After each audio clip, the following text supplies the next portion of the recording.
سامعین کرام، انشاءاللہ آج ہم جو حج کے راز ہیں انشاءاللہ ان سے پردہ اٹھانے کی کوشش کریں گے۔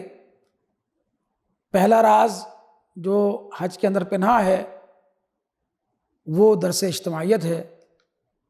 اگرچہ اسلام کے تمام ارکان، چاہے وہ کلمہ توحید ہو، نماز ہو، روزہ ہو، زکوٰۃ ہو یا حج، درس اجتماعیت سے خالی نہیں ہے، بلکہ یہ کہنا بے جا نہ ہوگا کہ ان عبادات کے ذریعے اجتماعیت کی تربیت دینا بھی اسلام کا ایک اہم مقصد ہے۔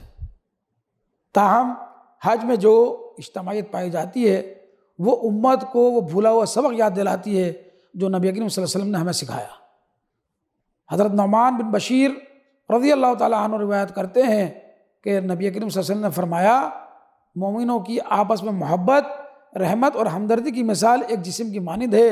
جب اس کا کوئی ایک عضو تکلیف میں ہوتا ہے تو اس کا پورا جسم بے خوابی اور بخار کے ساتھ اس کا احساس کرتا ہے۔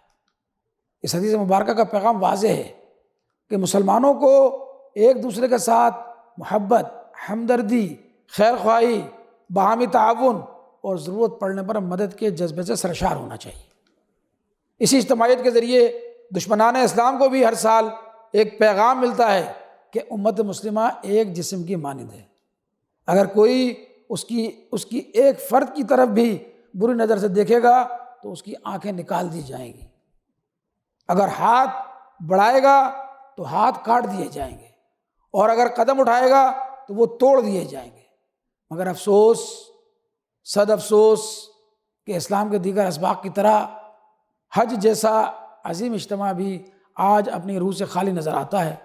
خلافت عثمانیہ کے زوال کے بعد مسلمان منتشر ہو گئے ہیں، باہمی اختلافات میں ایسے الجھے ہوئے ہیں اور ہر طرف نفس نفسی کا عالم ہے کہ یہی وجہ ہے کہ آج بوسنیا، چیچنیا، شام، لیبیا، عراق، افغانستان، برما، کشمیر اور فلسطین کی تباہی یہ ہماری آنکھوں کے سامنے ہے۔